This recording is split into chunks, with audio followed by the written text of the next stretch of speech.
Hello students.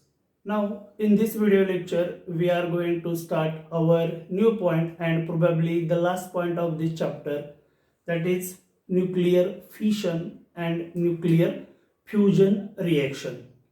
Okay, so first of all we distinguish between two reactions, that is nuclear fission reaction and nuclear fusion reaction. Okay, so nuclear fission I am writing here in left side of the board, and nuclear fusion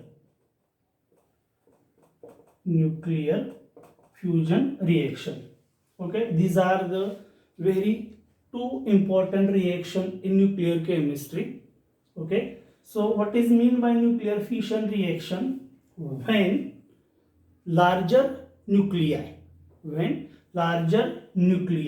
are break down into two smaller nuclei. When larger nuclei are break down into two smaller nuclei with liberation of energy called as nuclear fission reaction. Okay, now let us understand the exact meaning of nuclear fission reaction. Larger nuclei, I am writing here or draw here some sort of a diagram of nucleus. This is the larger nuclei. Okay, and this larger nuclei are break down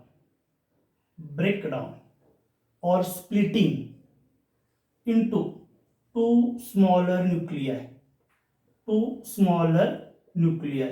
with liberation of energy called as nuclear fission reaction. याचा अर्थ काय? एक मोठा nucleus घेतला, तो मोठा nucleus आपण काय केला? स्प्लिट केला किंवा ब्रेक केला. तर स्प्लिटिंग केल्यामुळे मोठ्या न्यूक्लियसचं रूपांतर दोन छोट्या न्यूक्लियसमध्ये झालं, आणि हे होत असताना जी एनर्जी बाहेर पडते त्या रिएक्शनला आपण म्हणतोय न्यूक्लियर फिशन रिएक्शन. ठीक आहे, आता त्याचा अर्थ अजून एक आपण वेगळा घेऊन बघूया. समजा माझ्याकडे हा एक न्यूक्लियस आहे. ओके, किंवा माझ्याकडं काय म्हणूया, एक रेडिओ ॲक्टिव्ह इलेमेंटचा तुकडा आहे. ठीक आहे, आणि याचं मास आपण म्हणूया किती आहे? 100 ग्रॅम्स आहे. बरोबर. आणि आता याचं स्प्लिटिंग होणार आहे म्हणजे याचे दोन छोटे छोटे तुकडे किंवा दोन छोटे छोटे वेगळे ॲटम्स किंवा न्यूक्लियस तयार होणार आहे. मग आपण कन्झर्वेशन ऑफ मास शिकलेलो होतो. कन्झर्वेशन ऑफ मासच्या हिशोबानं तुम्ही काय म्हणाल की ह्याचं जर मास 100 ग्रॅम्स आहे सपोज, आणि या दोन छोट्या न्यूक्लियाचं मासची जर बेरीज केली तर ती पण 100 ग्रॅम बसायला पाहिजे. तर असं नाही. ते किती बसणार? आपण रँडमली म्हणूया 99.5 ग्रॅम बसते असं पण म्हणूया. ठीक आहे, म्हणजे थोडक्यात काय, हा जो माझ्याकडे एक पेन आहे, हा मोठा पेन आहे. या पेनचं वजन 100 ग्रॅम आहे. मी हा पेन तोडला, किती तुकडे झाले? 2 तुकडे झाले. आणि तुम्ही परत म्हणाल की आता पेनचं मास 100 ग्रॅम्स होतं, मग 2 तुकडेची जर मास आपण केलं, बेरीज केली, तर ते पण 100 ग्रॅम बसायला पाहिजे. तर असं नाही. का नाही? आपण याच्या अगोदर एक पॉईंट शिकलेलो होतो. कोणता? मास डिफेक्टमुळं काय होतं? काही प्रमाणामध्ये मासचं कन्व्हर्जन कशात होतं? एनर्जीमध्ये होतं. त्याला आपण बाइंडिंग एनर्जी म्हटलं. बरोबर. 100 ग्रॅम पाहिजे, 100 ग्रॅम होतं. 2 तुकड्याचं मास, पण कन्झर्वेशन ऑफ मासच्या नियमानुसार, कन्झर्वेशन ऑफ मासचे नियम हे केमिकल रिएक्शनला लागू होतात, न्यूक्लिअर केमिस्ट्रीमध्ये लागू होत नाहीत. तर ते पाहिजे होतं 100, पण नाही. ते किती बसलं? 99.5 अंदाजे. तर वरचा जो डिफरन्स आलेला आहे, वरचा जो मास डिफेक्ट आलेला आहे, त्या मास डिफेक्टमुळं त्या मासचं कन्व्हर्जन कशात झालं? एनर्जीमध्ये झालं. बरोबर. आणि ती एनर्जीच आपण वापरतो आणि त्या रिएक्शनला म्हणतो न्यूक्लिअर फिशन रिएक्शन. म्हणजे मोठ्या न्यूक्लियसचं स्प्लिट केलं किंवा ब्रेक केलं आणि त्यापासून 2 छोटे न्यूक्लियस आपण बनवले, त्यापासून जी ऊर्जा बाहेर पडणार त्याला आपण न्यूक्लिअर फिशन रिएक्शन असं म्हणायचं. ठीक आहे. ऊर्जा बाहेर का पडली तर त्याचं मी रिझन सांगितलं. हे 100 होतं, या दोघांची 100 बेरीज नव्हती. जो काय मास डिफेक्ट आला, मास डिफेक्टमुळं मासचं कन्व्हर्जन कशात झालं, एनर्जीमध्ये झालं. त्यामुळे ते एनर्जी आपल्याला बघायला मिळाली आणि त्या रिएक्शनला आपण म्हणतोय न्यूक्लिअर फिशन रिएक्शन. या रिएक्शनमध्ये अतिशय प्रचंड प्रमाणात चेन रिएक्शन होते, कंटिन्युअस ऊर्जा बाहेर पडते. ठीक आहे. अतिशय डेंजरस अशी रिएक्शन आहे, ज्याच्याबद्दल तुम्हाला काही पॉइंट्स माहिती सुद्धा आहेत. म्हणजे न्यूक्लिअर फिशन रिएक्शनचा वापर करून आपण तयार काय करू शकतो, ॲटम बॉम्ब्स. हे न्यूक्लिअर फिशन रिएक्शनचा वापर करून केले जातात. ॲटम बॉम्ब्स हे न्यूक्लिअर फिशन रिएक्शनचा वापर करून तयार केले जातात. ठीक आहे. आता त्यानं काय होतं, आपल्याला एक इतिहासामध्ये एक रिएक्शन झालेली होती बघा. म्हणजे ज्या वेळेला हिरोशिमा नागासाकीवरती बॉम्ब अटॅक झाला त्यावेळेला काय आपल्याला माहिती होतं की आज तागायत देखील तिथं रेडिएशन बाहेर पडतं. तिथं जन्माला येणारी मुलं ही विकलांग वगैरे आहेत, त्यांच्यामध्ये काही वेगवेगळ्या प्रकारचे सिंड्रोम्स बघायला मिळतात. का तर ती रिएक्शन अजूनही चालू आहे, अनकंट्रोलेबल चेन रिएक्शन. ही रिएक्शन अनकंट्रोलेबल असते, कंट्रोल त्याला करता येत नाही आणि ती तर अजून देखील रेडिएशन बाहेर पडतं. ठीक आहे. आणि मग डिफेक्ट तयार होतोय जे बालक जन्माला येतात त्यांच्यामध्ये. हे झालं न्यूक्लिअर फिशन रिएक्शनच्या बाबतीमध्ये कन्सेप्ट छोटीशी. ठीक आहे. याच्यानंतर nuclear fusion reaction. Nuclear fusion reaction याच्या reverse. When 2 or more smaller nuclei, 2 or more smaller nuclei combines or fuse together to form bigger or larger nuclei, bigger or larger nuclei with liberation of energy, called as nuclear fusion reaction. Nuclear fusion reaction. आता याचं diagrammatic representation असं काढू शकतो आपण. याच्या exactly reverse आहे. इथं आपण एका न्यूक्लियसचं रूपांतर 2 छोट्या न्यूक्लियसमध्ये करतो. याच्या रिव्हर्स काय येणार, मग 2 छोटे न्यूक्लियस हे फ्यूज होणार, एकत्र येणार, मिक्स होणार किंवा कंबाईन होणार आणि त्यांच्यापासून काय तयार होणार, एक लार्जर न्यूक्लियाय किंवा लार्जर न्यूक्लियस हा तयार होणार. हा लार्ज न्यूक्लियस आणि हे स्मॉलर, जे 2 न्यूक्लियाय मी काढले ते स्मॉलर न्यूक्लियाय.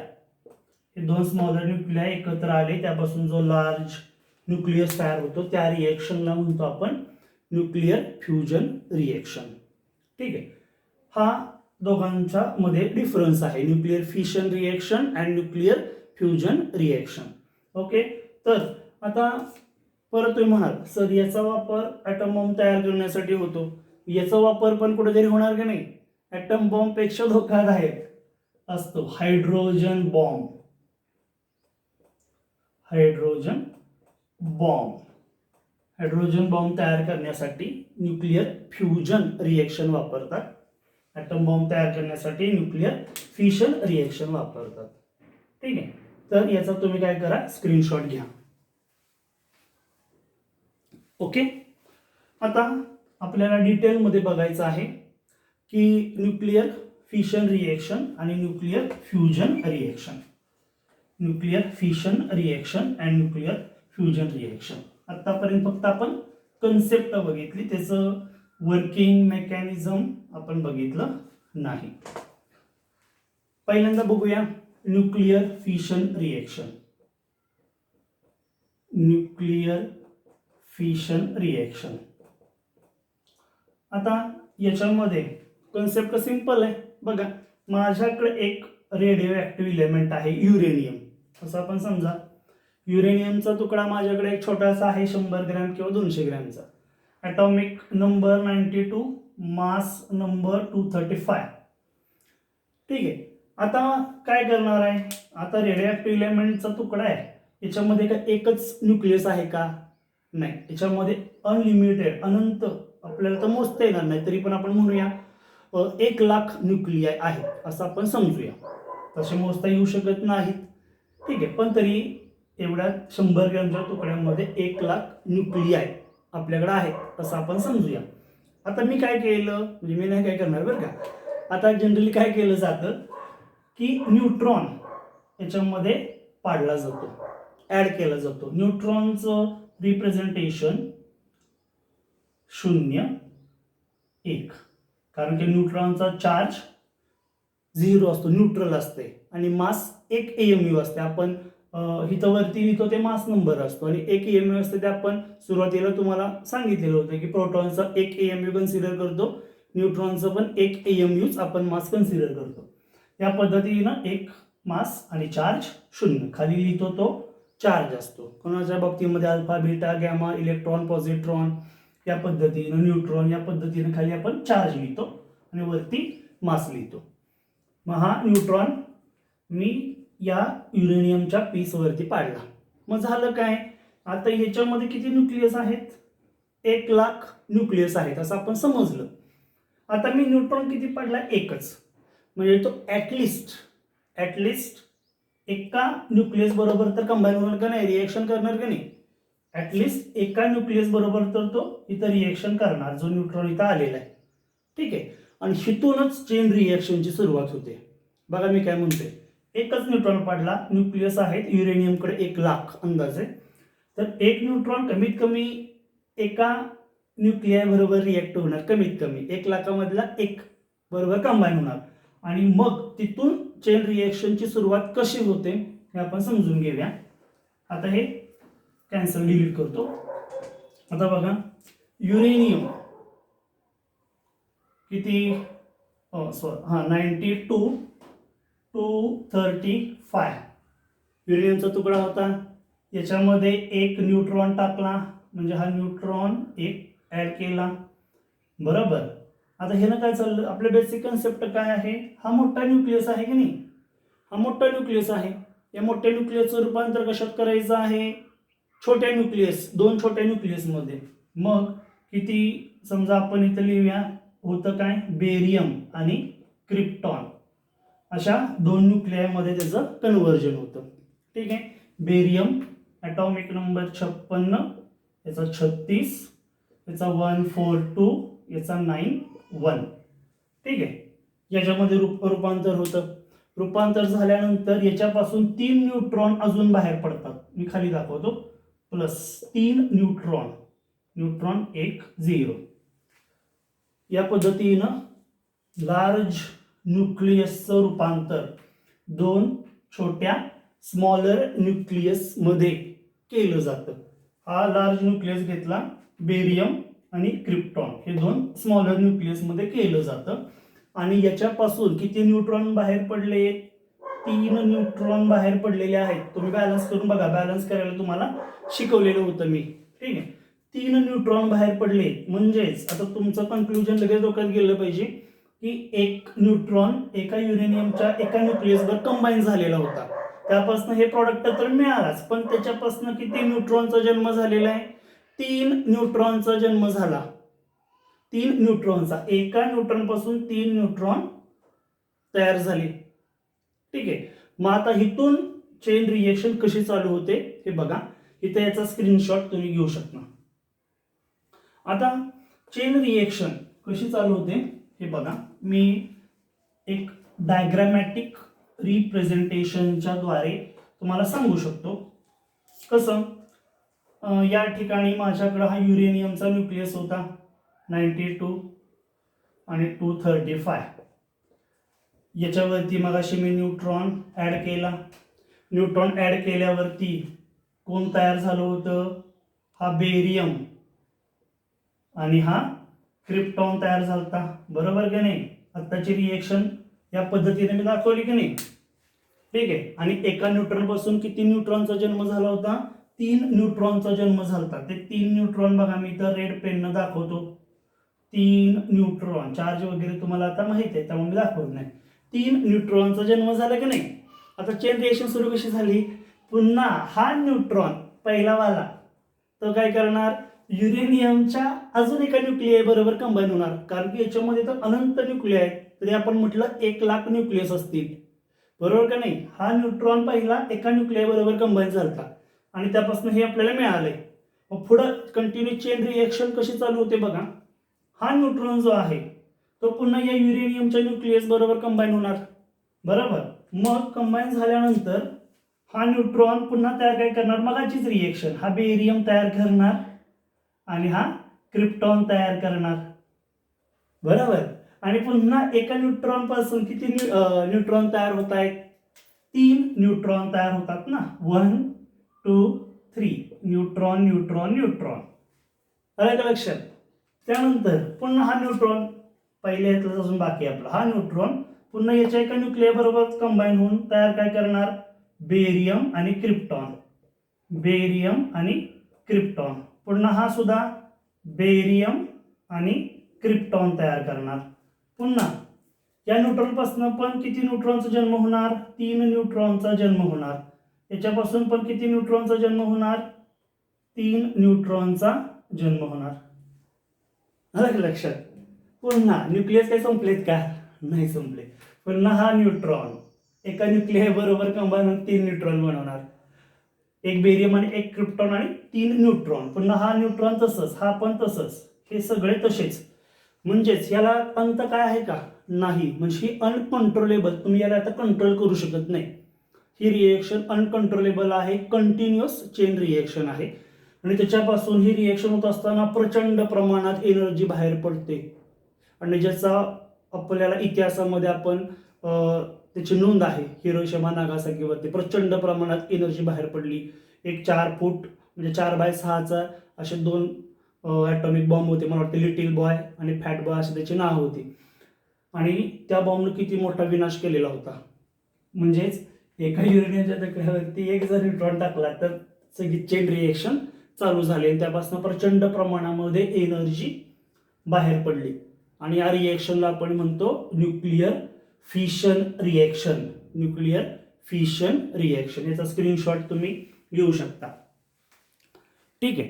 तर ही झाली न्यूक्लिअर फिशन रिएक्शन. याच्यानंतर आपण बघूया न्यूक्लिअर फ्युजन रिएक्शन.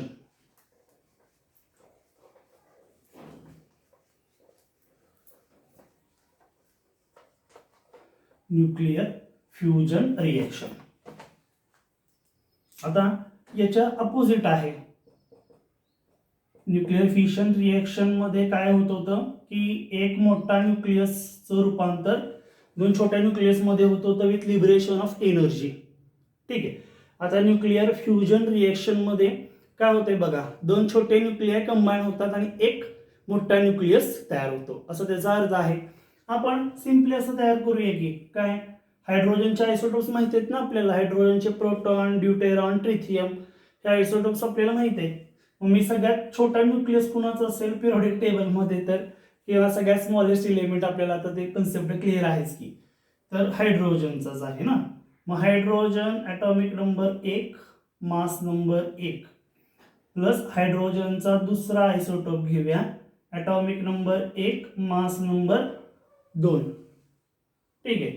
यापासून 2 हे आता काय लक्षात आले, हा छोटा न्यूक्लियस हा छोटा न्यूक्लियस, 1 अधिक 1 2 न्यूक्लियाय कंबाईन झाले आणि त्यापासून एक मोठा न्यूक्लियस तयार होणार. मोठा न्यूक्लियस याचा अर्थ आता या ठिकाणी हेलियम, हेलियम 1 आणि 1 इथे किती झाले 2, 2 आणि 1 3, म्हणजे हेलियमचा हा आयसोटोप तयार झाला.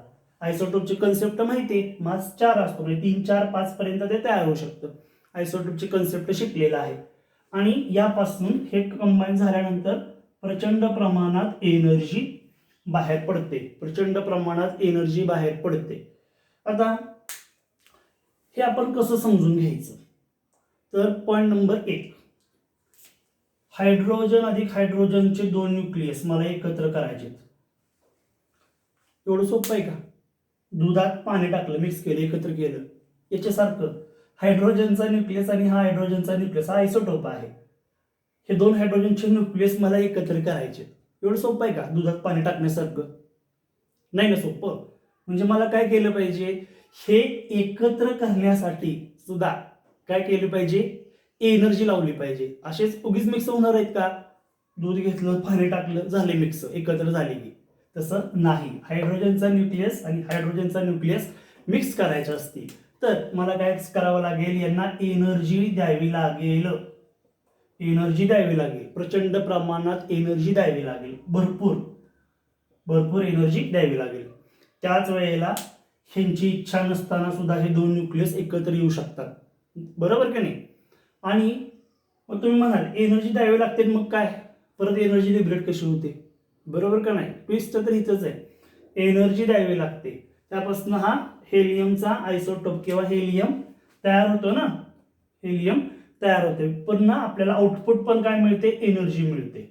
एनर्जी मिळते. मग आपण थोडक्यात असं समजूया, तुम्हाला आता एनर्जी इथं किती आहे, आपण असं समजा की 10,000 किलोजूल एनर्जी पाहिजे, तर तुम्हाला 100 किलोजूल खर्च केली पाहिजे ना. जसं 1 कोटी रुपये तुम्हाला पाहिजे असतील तर तुम्हाला पहिल्यांदा 10 लाख रुपये खर्च केले पाहिजे. बरोबर का नाही? म्हणजे 1 कोटी रुपये मिळवण्यासाठी तुम्हाला स्वतःचे 10 लाख रुपये खर्च केले पाहिजे. 10 लाख पण अमाऊंट जास्त आहे. 10 लाख खर्च केले पाहिजे, त्यावेळेला तुम्हाला 1 कोटी रुपये मिळतील. तसंच आहे, हे दोन न्यूक्लियस एकत्र येण्यासाठी ऊर्जा स्वतःहून द्यायला पाहिजे. दिल्यानंतर आपल्याला ही एनर्जी पण जास्त आहे, दिल्यानंतर याच्यापेक्षा 1000 पट ऊर्जा आपल्याला मिळणार. म्हणजे ऊर्जा मिळवण्यासाठी ऊर्जा द्यायला पाहिजे, पैसे मिळवण्यासाठी पैसे अगोदर खर्च केले पाहिजेत. बरोबर ना? जास्त पैसे मिळवण्यासाठी कमी पैसे खर्च केले पाहिजेत. या पद्धतीनं न्यूक्लिअर फ्युजन रिएक्शन आहे. आणि याचा वापर कुठं होतो, तर मी तुम्हाला सांगितलं होतं हायड्रोजन बॉम्ब तयार करण्यासाठी होतो. ठीक आहे.